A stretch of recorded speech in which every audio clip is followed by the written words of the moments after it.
푼수가 그리운 시대. 작가 김하리. 챕터 2. 가슴 가득 차고 넘치는 사랑.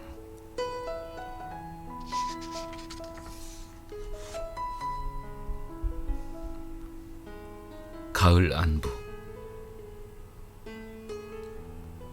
10월이 며칠 남지 않은 어느 가을 오후였다.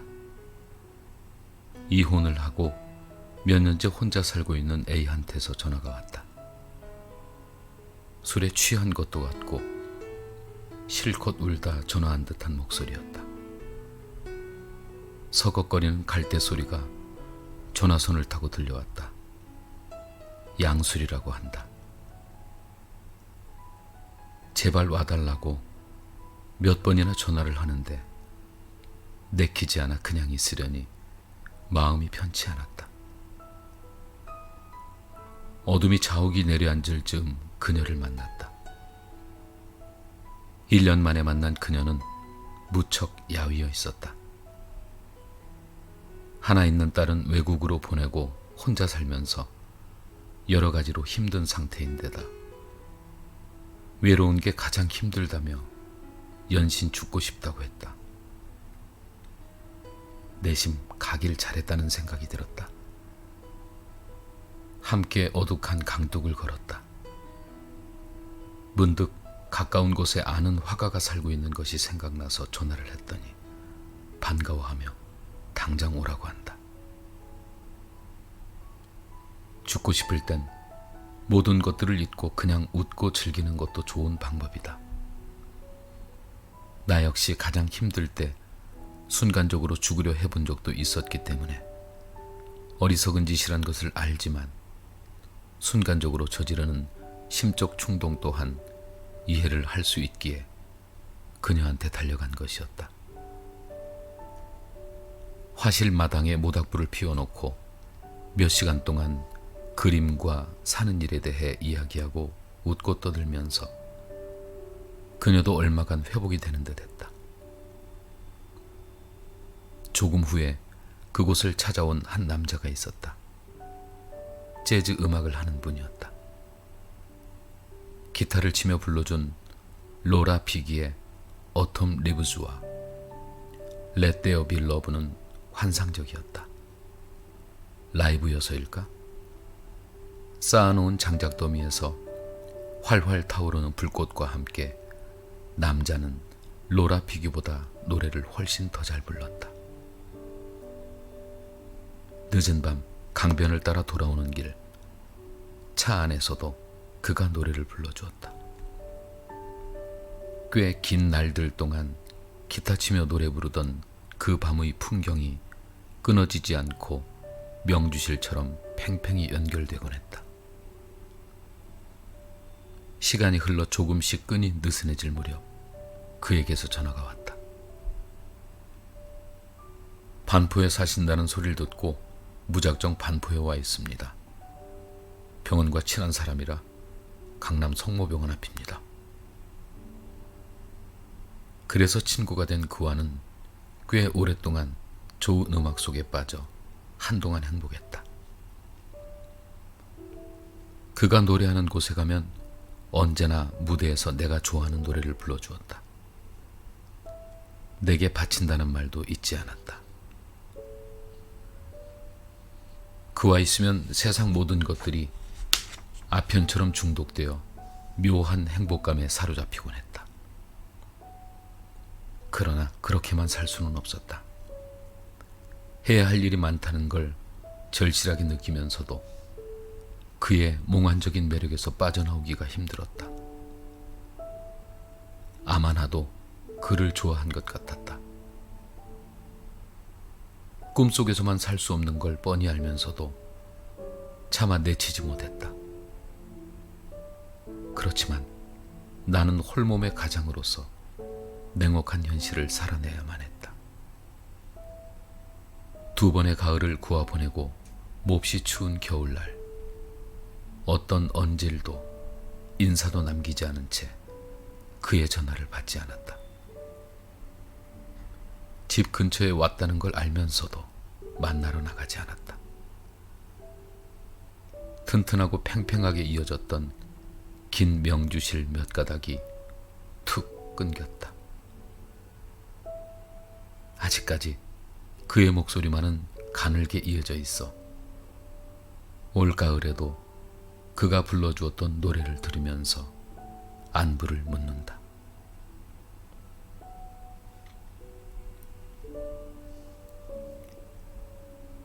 그대에게 드리는 편지.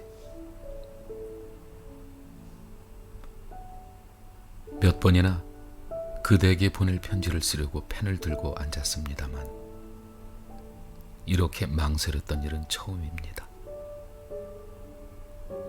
한 줄의 안부조차도 적질 못하고 여러 날이 지났습니다.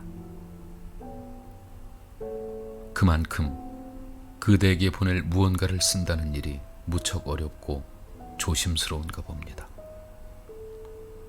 그도 그럴 것이 참 많이 아픈 그대 마음의 생채기를 덧나게 하지는 않을까 하는 조바심과 약간의 두려움도 있었습니다.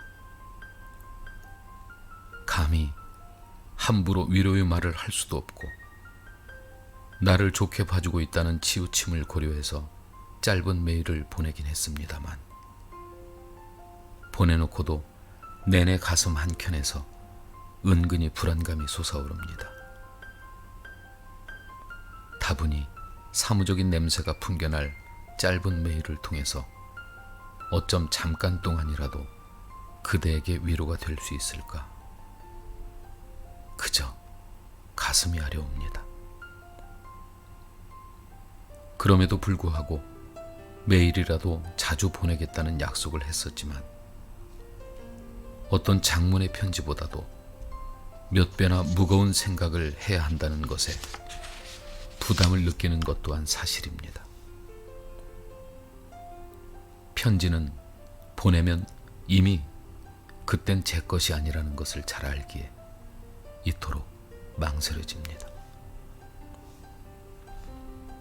출근길 깊게 뻗은 콘크리트 신장로를 걸어가면서 코끝에 강하게 스치는 봄 오는 소리를 들었습니다.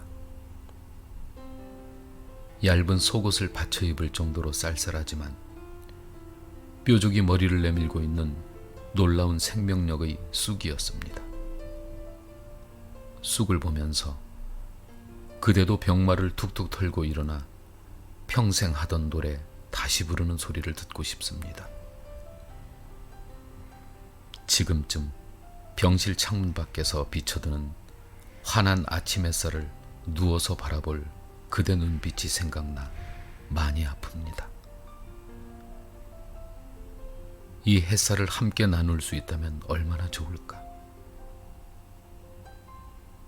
며칠 전 오늘도 많은 세포들이 죽어갔다며 전화선을 타고 전해주던 쓸쓸한 목소리가 가슴을 시리게 합니다. 그래도 제발 용기 잃지 말아요. 외로워하지도 말아요. 아픈 것은 참을 수 있는데 쓸쓸한 게 무섭다 라던 말이 더 쓰리게 가슴을 후벼 팝니다. 알아요. 나도 알아요. 그대만큼이 아프진 않겠지만 가까이 있다면 그대가 너무 쓸쓸한 날은 가서 손이라도 잡아주며 작은 목소리로 노래라도 불렀겠지요. 쑥이라도 하다못해 들꽃이라도 꺾어 그대 머리맡에 놓아드릴 텐데 정말 미안해요. 이 편지를 읽고 씩 웃는 그대 모습이길 바래요. 오래, 아주 오래 웃길 바랍니다. 언 땅을 비집고 올라오는 파란 새싹들처럼 기운을 내서 예전처럼 무대에서 노래 부르는 멋진 그대 모습 보기를 기도합니다. 파릇한 쑥 몇잎과 봄 기운과 저의 기도를 함께 동봉합니다. 가만히 귀 기울여 들어보세요. 나뭇가지 끝마다 움트려고 속삭거리는 소리를 들어보세요. 이 찬란한 봄을 몽땅 그대 병상머리맡에 선물로 보내드립니다. 또 편지 드리겠습니다. 할 수 있다면. 2007년 2월 12일 김하리. 내 너를 만난 후 사도에게.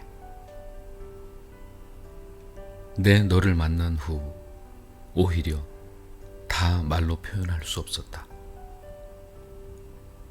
너를 내 가슴에 품는다 생각하는 날부터는 글쎄 누군가는 알 수 없지만 기쁨과 걱정과 사랑의 씨앗이 내 가슴 한 귀퉁이에서 자라나기 시작하더라. 아주 조금씩 조금씩 여리고 파란 싹이 돋아나더라. 조그맣고 여린 싹들을 보면서 혼자서 행복에 겨웠지. 하늘이 내게 준 선물이라고 믿었어. 그날부터 저절로 두 손 모으고 기도하게 되더라. 늘 투명하게 보이는 너의 모습이, 늘 안쓰러워 보이는 너의 모습이 잘 지내고 있을까? 혹여 여린 가슴이 다칠까? 사슴 같은 두 눈에 눈물 흘리게 될까봐 자꾸만 두 손 모으고 기도하게 되더라. 강물같이 잔잔한 기쁨을 내게 준 너를 위해. 내 너를 만난 후. 2007년 8월 14일 화요일. 오늘 아침 사도가 상을 받으러 간다는 소식을 카페에서 접했다. 제천 영화사진전에서 동상을 받게 되었다고 한다. 연준이라는 이름보다 닉네임 사도가 더 익숙한, 말하자면 2년 전부터 우연히 내 아들이 된 안연준이다. 우리 아이들과 성이 같지만 아들이라 하기엔 몸집도 크고 나이도 많은 편이라 쑥스럽다. 장미숙님이 연결했다. 어머니와 아들 하세요 라는 말 한마디에 거저 얻은 귀한 선물이다. 딸만 둘 키운 나는 아들이 생겨 좋으면서도 저나 나나 쑥스러워 표현 한번 제대로 못 해보았다. 평소 표현 잘하는 나도 이상하게 그랬다. 아들이라 해도 제대로 해준 게 없어 늘 미안하다. 언제부터인가 사도의 충청도 말씨가 가슴에 와닿았다. 말은 안 해도 다 알 수 있는 눈빛과 몸집이 커도 어린애 같은 천진난만함을 읽을 수 있었다. 그렇게 마음이 오가면서 사도가 아픈 일을 겪으면 내 가슴도 아파왔다. 걱정이 되었다. 어떡하고 있을까? 술을 너무 많이 마시는 건 아닐까? 잘 챙겨 먹고 있을까? 마음에 있는 폭풍우가 하루빨리 지나가야 할 텐데. 그렇게 아무것도 해줄 수 없는 가난한 엄마는 속수무책 마음만 졸였고 생각하면 할수록 가슴이 시려왔다. 기도는 안 했어도 내 가슴에 품은 자식과 똑같이 그렇게 언제부턴가 내 가슴 안에 그림자처럼 자리하고 있다. 딸들이라도 곰살맞게 오빠 오빠 부르며 알아서 전화도 하고 애교도 부리면 좋으련만 여자애들인데도 왜 그리 부침성이 없는지 딸들이 야속하고 얄밉기도 했다. 어쨌거나 무척 기뻤다. 대상을 받는 것보다 상을 받았다는 자체가 기뻤다. 새로운 환한 길이 열리는 암시 같아서 기뻤다. 처음으로 나 혼자 중얼거리며 사도를 욕했다. 나쁜 놈, 바보 같은 놈이라고. 어제 늦게 올렸으면 못 볼 수도 있는데 먼저 전화라도 좀 해주지. 그럼 가서 축하라도 해줄 텐데. 욕을 하면서도 괜히 신이 났다. 자랑하고 싶은데 어차피 우리 카페 가족들이라 전화를 걸고 문자를 보냈다. 전화를 하니 5시쯤이 시상식이라 해서 점심 약속 지키고 나서 마음 먹고 가는데 여우비가 막 쏟아졌다. 이틀 입은 흰 바지가 다 젖었다. 운동화도 다 젖었다. 아무래도 이 꼴로 가면 그렇겠다. 아차, 저녁 약속도 있는 걸 깜빡했네. 그래, 대상 타게 될 날을 기대하며 오늘 가서 축하하는 건 남겨두자. 무슨 큰 채찍이라도 되는 양 스스로 위로했다. 너무 좋아서 시 한 편을 단숨에 썼다. 내 너를 만난 후 잔잔히 흐르는 강물처럼 기쁨을 안겨준 우리 아드님 사도, 고마워요.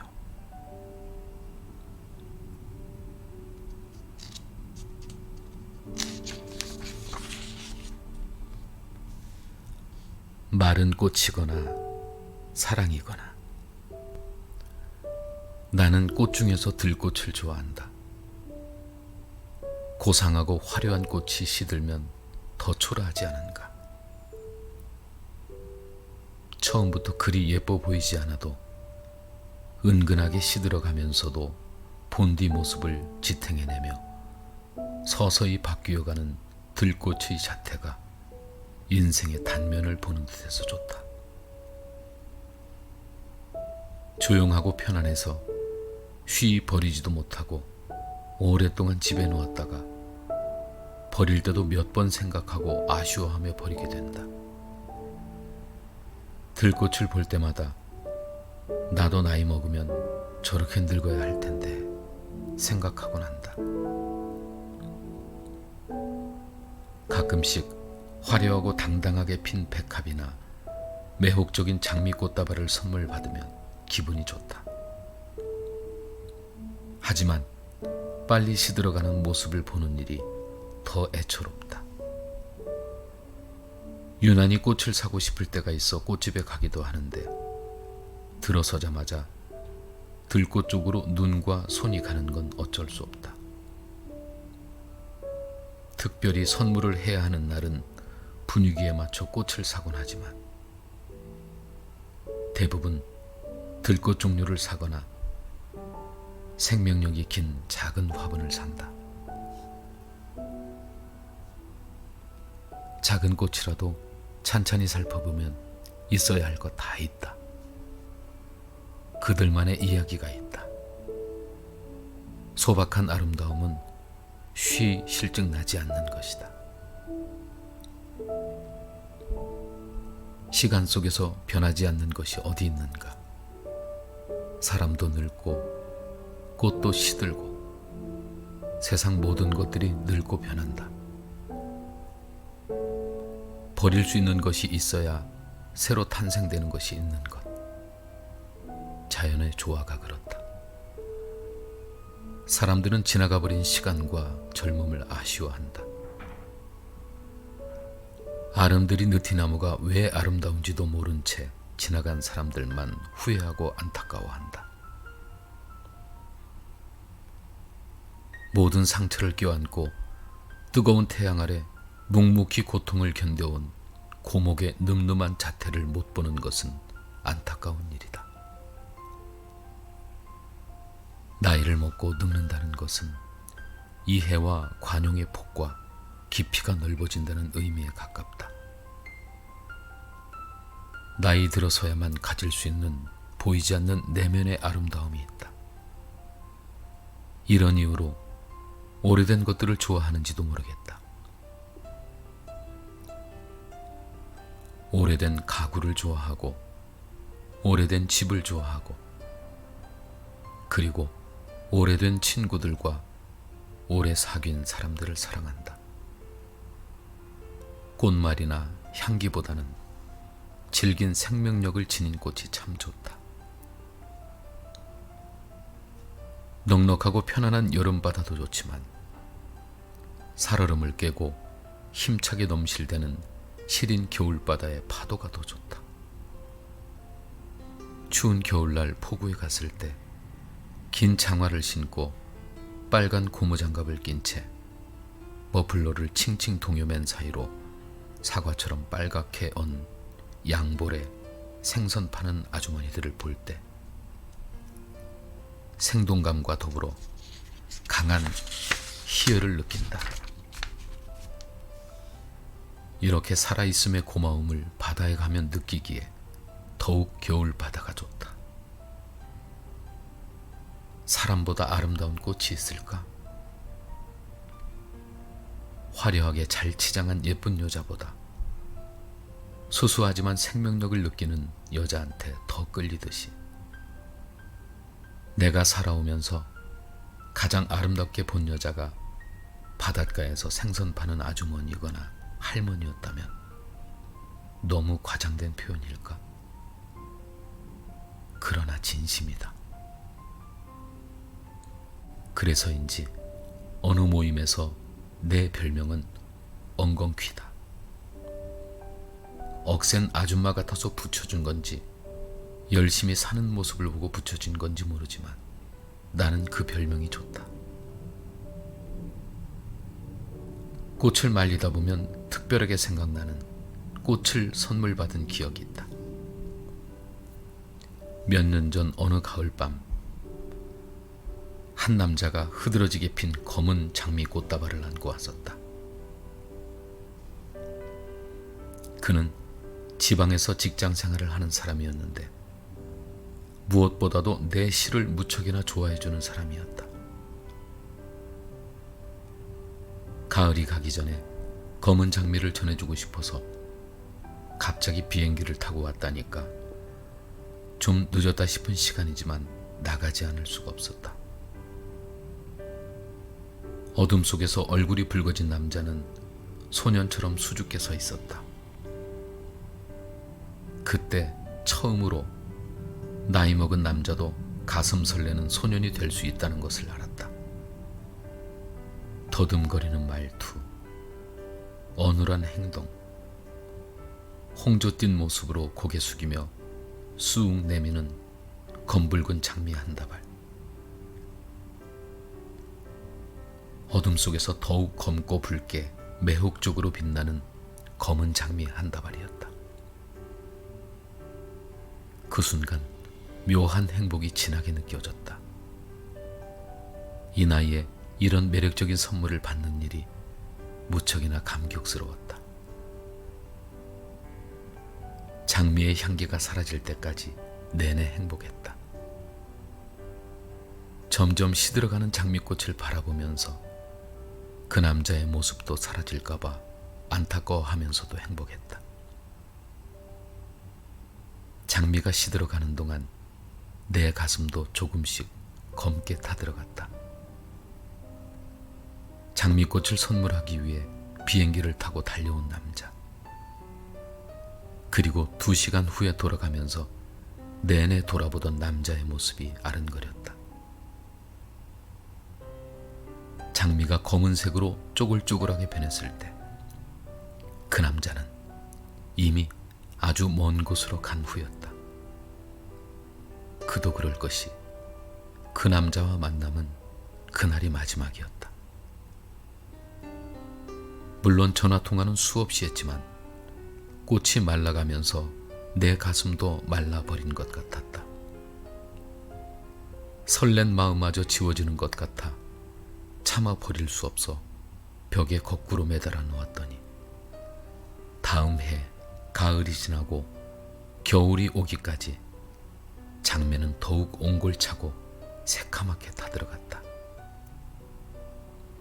수줍던 50대 남자의 얼굴이 발그레 마른 꽃 속에서 한동안 웃고 있었다.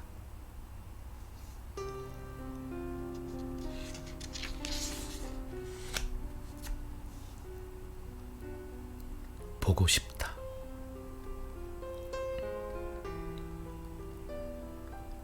배불뚝이 유치원생처럼 희죽 웃던 박 선생이 보고 싶다.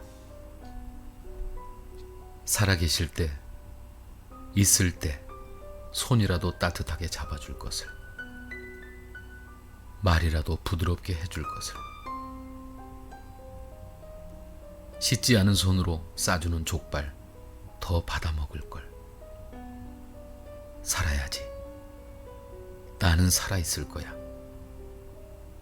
그런데 하리야, 몸은 굳어가는데 나의 몹쓸 욕망은 꽃처럼 피어나는 걸 어쩌면 좋겠니? 창문으로 들어오는 햇빛이 얄밉도록 아름다워 외롭다는 임 선배가 보고 싶다. 소낙비 쏟아지던 날 밤 카페에서 평생 살 것처럼 웃으며 많은 이야기 나누었던 날이 엊그제 같은데, 아버지가 마지막 남긴 하얀 고무신 안고 흐느끼 오시던 엄마가 보고 싶다. 초라한 딸 집 앞에서 차마 울지 못하고 되돌아 논두렁길만 휘청이며 걸어가시던 어머니. 몹쓸 것 같으니 이래 살라고 그랬더나. 내 정말 안 돌아보고 갈 거라 두 눈 꼭 감고 걸어가셨지만, 그래도 문디 같은 딸년 보고파서 안 우신 척 눈물 닦고 몇 번인가 돌아보신 어머니의 눈빛. 그날은 왜 그리도 짙은 회색빛이었는지 몰라. 보고 싶어 죽을 것 같아요, 어머니. 너무 그리워요. 추운 겨울밤 안암동 골목길을 언손 녹이며 걸었던 그는 지금 어디에 살고 있는지 보고 싶다. 큰 소리로 내 이름 불러놓고 문 열어보면 장미숲을 옮겨놓은 마냥 바람에 살랑거리는 붉은 장미들, 남산 길을 업고 휘파람으로 노래 불러주었던 그이는 지금 어디 살고 있을까? 언제나 이별을 먼저 생각하던 그, 언젠가는 바람처럼 당신도 가버리겠지. 무엇이 그리도 슬픈지 젖은 눈으로 늦가을의 썰렁한 길들을 바라보는 그가 너무 아파서, 나도 덩달아 아파서 도망온 내가 미안해서 보고 싶다. 다겁의 인연이 있어서라고 믿고 싶어요. 기적적으로 다시 만난 그가 지금은 먼 길을 떠나고 곁에 없어서 그가 보고 싶다. 겨울 새벽은 찬데 맑은 하늘에 떠오르는 달이 하리 얼굴처럼 보여 그립다며 문자 보내준 그가 지금 참 그립다. 함께 있어도 항상 흔들리는 바람 같은 그가 함께 있어도 그립다. 대학로 높은 계단에서 비 오는 날 우산을 들고 서 있거나 자전거를 타고 봄바람처럼 웃으며 기다려주던 김 선생이 보고 싶다. 지금은 하늘 어디쯤에서 날 보고 있겠지. 마지막 이별을 투정으로 내 가슴을 난도질하고 떠난 그가 아주 가끔은 보고 싶다. 내게 두 딸을 남겨준 그 얼굴은 잊어버렸다. 처음 내 배가 남산처럼 부풀어 올랐을 때의 희미한 기억을 빼고는 점 하나 없이 뿌리마저 닳아버린 지금. 겨울나무가 보고 싶다. 뼈가 시리도록 추운 겨울바다가 보고 싶다. 꽁꽁 동요매고 두 볼과 두 손이 빨간 생선 파는 아주머니들이 보고 싶다. 풍성한 여름 파도가 보고 싶다. 오징어 널어놓은 풍경이 보고 싶다. 안개 자욱한 새벽이 보고 싶다. 인도 풍경이 보고 싶다. 뉴욕의 거리가 보고 싶다. 스페인이 보고 싶다. 하모니카 연주를 들으면서 오늘 밤은 유난히 그리움으로 밤을 물들이고 있다. 다가오는 봄에는 아직 남아있는 보고품의 품에 안기리라.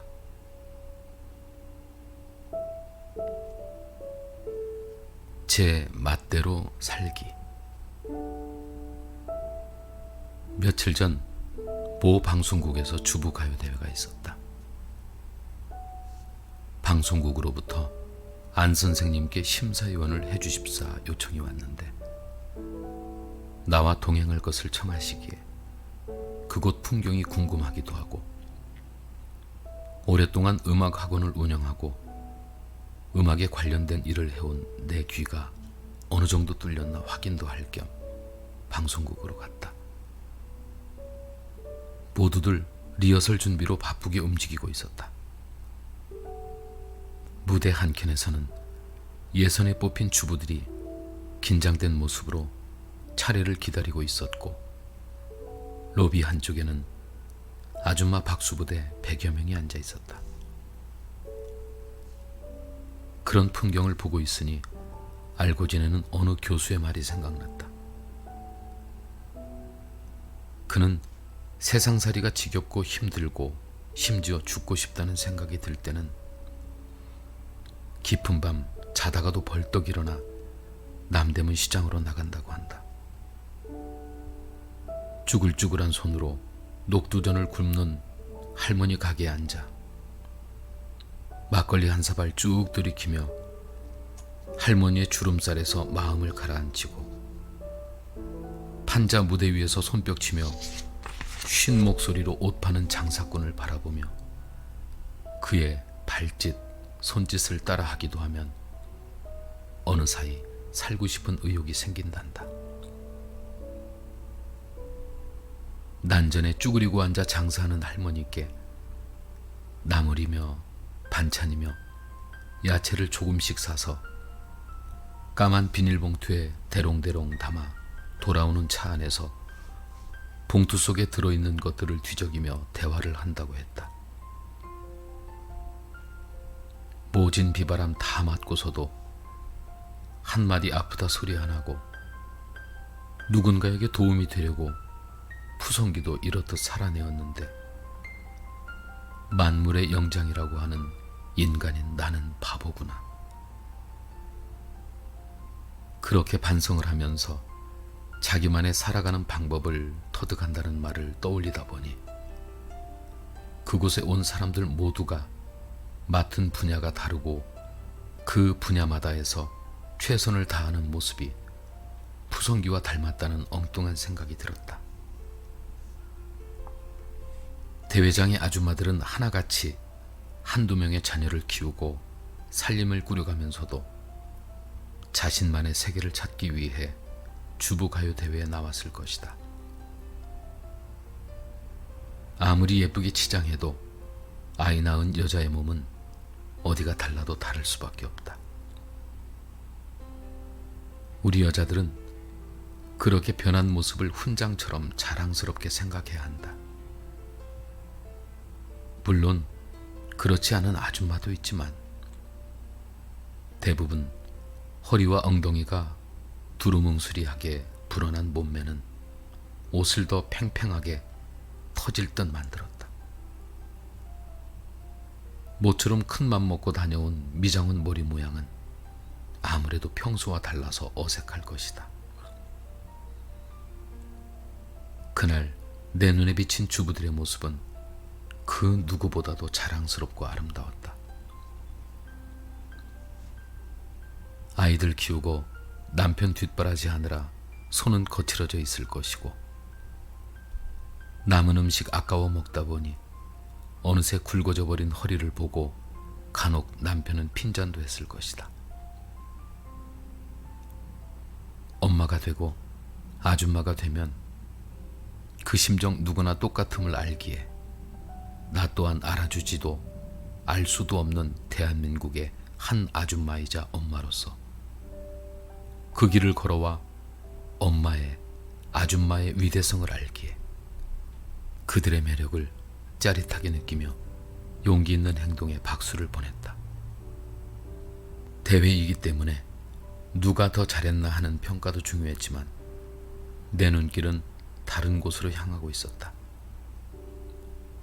노래 대회에 참가한 아줌마들을 포함하여 일당을 벌기 위해 몇 시간씩 줄을 서 있는 아줌마들과 각본에 의해 소리를 지르고 박수를 치는 박수부대 아줌마들도 자랑스러웠다.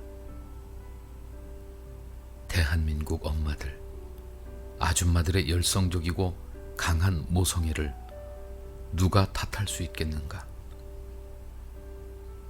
나름의 방법으로 열심히 살아가는 우리 대한민국 위대한 엄마들과 아줌마들은 인생을 제 멋대로 사는 것이 아니라 제 맛대로 살고 있습니다. 라고 말하고 싶다.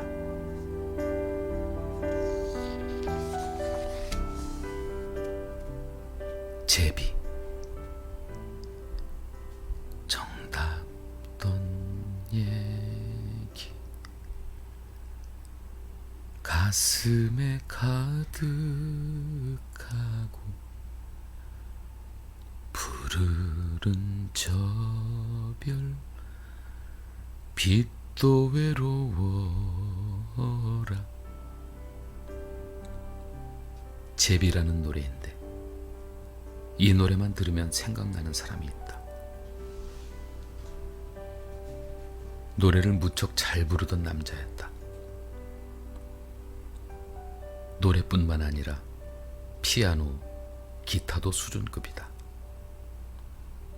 게다가 멋진 노래를 휘파람으로 부는 모습은 무척 매력적이다.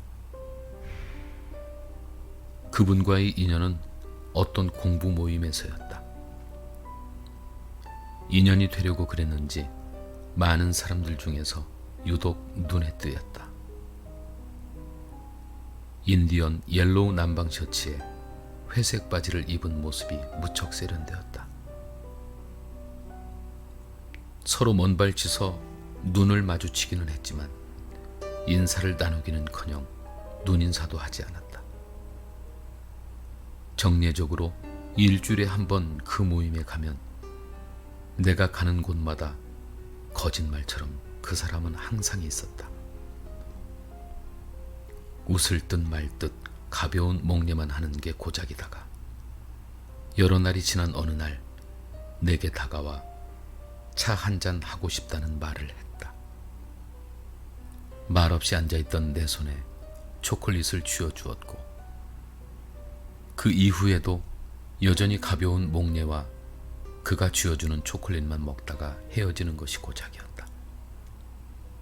대화도 없고 몸이 건조한 시간 속에서 오로지 초콜릿만이 달콤하게 혀끝을 녹여주었다. 그런데도 무엇에 끌린 듯 그와 함께 커피를 마시고 초콜릿을 먹었다. 그해 가을 토요일이었다. 낙엽을 밟아보자며 데려간 곳이 남산이었다.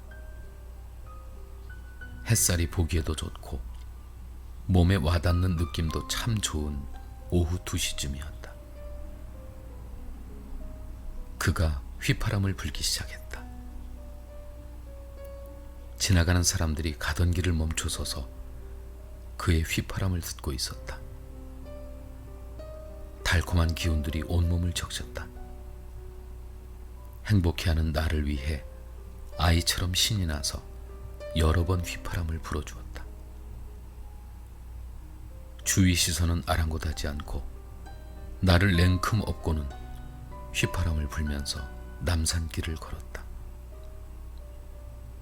처음엔 당황하고 창피했지만 마지못해 가만히 그의 등에 엎여 그가 부는 휘파람 소리를 듣노라니 신압으로 느긋한 행복감에 빠져들었다. 나를 처음 본 순간 어디에서 많이 본 것처럼 전혀 낯설지 않았다고 했다. 만나면 대화는 별로 없었지만 서로의 마음을 충분히 읽을 수 있었던 사람.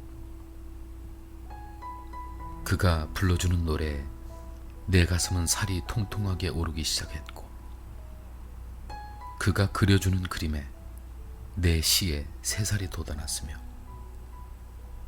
그가 말없이 건네주는 따뜻한 마음으로 행복했지만, 그는 얼마 후 부모님과 형제들이 살고 있는 미국으로 돌아갔다. 1년 반 동안 그가 아낌없이 베풀어준 순수한 사랑으로 내 삶의 한 토막은 행복한 기억으로 남아있다. 그가 부르던 노래 중에 내가 가장 좋아했던 노래가 제비였다. 언젠가 한 번은 다시 만나고 싶은 사람이다.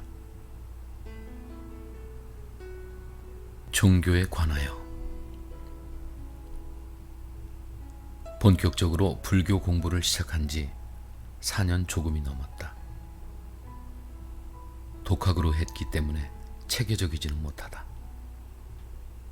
불교 대학에 입학해서 정식으로 공부를 할까도 생각해봤지만 여러 가지 사정상 집에서 공부하기로 하고 틈나는 대로 불교 서적을 사서 공부한다. 스님 뒤를 따라다니며 스님이 사는 책을 똑같이 뒤적어 보기도 한다.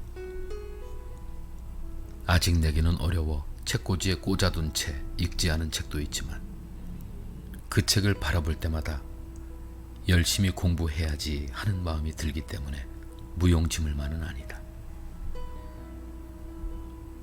아는 스님에게 선물 받은 책도 있고 불자들한테 얻어온 책도 있지만 내가 구입한 책들도 많다. 사무실에서나 집에서나 항상 눈에 띄는 곳에 불교 서적을 놓고 그때그때 읽고 싶은 책들을 읽다 보니 비록 체계적으로 공부하진 않지만 무척 재미도 있고 불교에 대해 하나하나 알아가는 기쁨이 참 크다.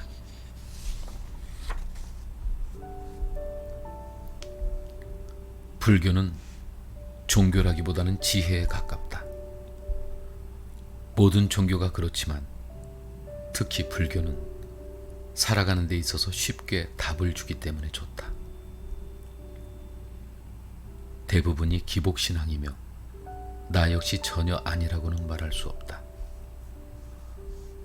어려운 일을 당하게 되면 나도 모르게 은연중 기도를 하면서 하나님께 혹은 부처님께 해결 잘 되게 해달라고 마음속으로 바라는 나를 발견한다.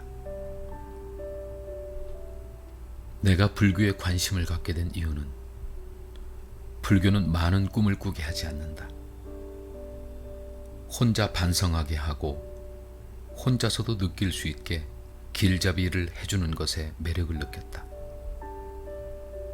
누구나 부처가 될 수 있다는 말씀에 현혹된 것이 아니라 누구나 노력하면 바른 인간이 될 수 있다는 뜻으로 받아들이고 싶다.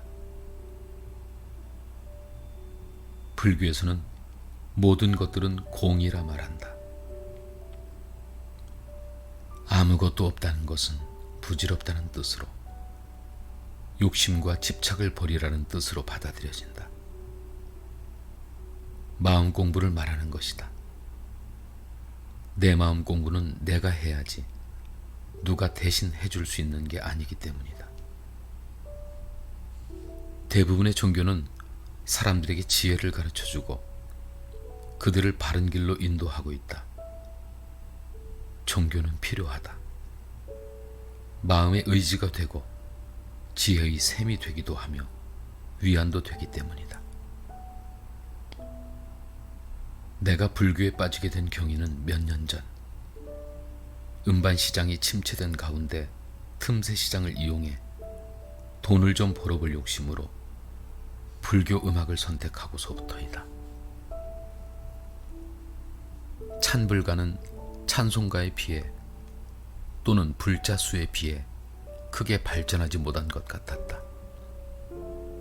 찬불가를 만들려면 불교를 알아야 맛을 낼 수 있기 때문에 금강경, 반야심경, 신묘장구 대다라니, 천수경 등을 공부하다가 부처가 아닌 불교의 매력에 빠지게 된 것이다.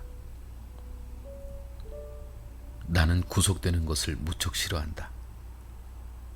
어디에 억지로 소속되는 것은 물론이거니와 확실한 마음이 가지 않으면 어느 단체에도 가입하지 않는다. 그래서 개성이 강하다는 말을 듣기도 하고 외로울 때도 있다. 하지만 남에게 해를 끼치지 않고 옳다고 판단되는 길이면 외롭더라도 선택한다. 어쨌거나 매일 마음 공부와 불교 공부를 하고 있다. 무척 재미있다. 내 스스로 선택해서 하는 공부라 즐겁다. 내가 나를 조금씩 다듬어가고 있다. 그러다 보니 모든 것들이 다 감사하고 넉넉하다. 다행한 일은 나는 세상의 물질들이 필요해서 선택하는 것이지 간절하게 갖고 싶다거나 부러워하는 편이 아니라는 점이다. 조용한 시간에 돌아보면 마음 다스리는 노력이 부족한 것이 가장 부끄러웠다. 틀에 박힌 듯 정해진 시간과 정해진 장소로 가야 하는 것이 부담스럽고 싫은데 불교 공부는 정해놓은 시간과 장소에 가지 않아도 스승이 곁에 있는 것처럼 쉽게 접할 수 있어서 좋다. 어차피 무슨 일을 하든 무슨 선택을 하든 내 삶 안에서 벌어지는 일은 내가 결정해야 하고 내가 편안하고 행복해야 주위 사람들을 사랑하게 되어 주위가 밝아지고 세상이 밝아지는 것은 명백한 사실 아닌가. 무슨 종교를 믿든 상관이 없다. 본인의 의지가 가장 중요하다. 내가 좋아하고 마음 가는 종교면 된다고 생각한다. 그러므로 종교가 다르다고 해서 비방하는 일은 없어야 한다. 바르게 살고 행복하면 마음 안에 천국도 극락도 존재한다고 생각한다. 한때 하나님의 실체가 너무 궁금해서 견딜 수가 없었던 적이 있었다. 왜 사람들은 보이지 않는 하나님을 만나러 교회로 가는 것일까? 교회에 가면 하나님은 있을까? 하나님이 이 세상과 인간을 창조했음을 확인하고 싶었다.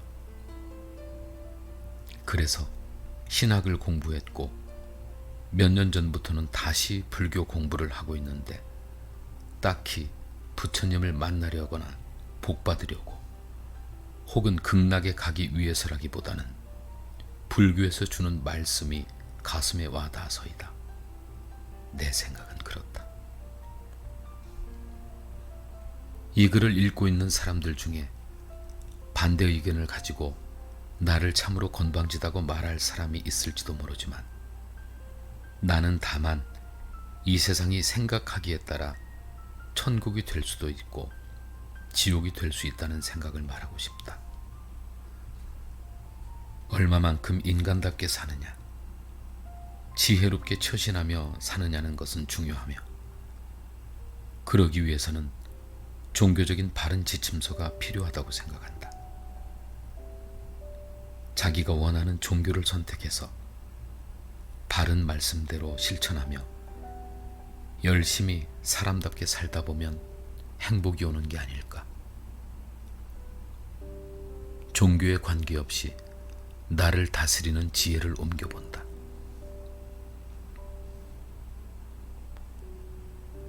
행복도 불행도 모두 스스로가 짓는 것이니 결코 남을 탓하지 말라. 나의 생명이 소중하듯 모든 생명은 소중하니 늘 아끼고 보살피라. 모든 죄악은 탐욕과 성냄과 어리석음에서 생기니 늘 참고 적은 것으로 만족하라. 웃는 얼굴과 부드럽고 진실한 말로 남을 대하고 늘 베푸는 마음으로 살아라. 나의 바른 삶이 나라 위한 것임을 깊이 새기며 조상과 부모에게 천륜의 도리를 다하라. 남의 기쁨과 슬픔을 내 일처럼 느끼는 마음가짐은 헤아릴 수 없이 큰 공덕이다. 모든 선악의 결과는 반드시 되받게 되는 것이니 순간순간 후회 없이 살아라. 조국과 결애, 부모와 가정, 또한 자신을 위해 지금 무엇을 하고 있는지 깊이 생각하라.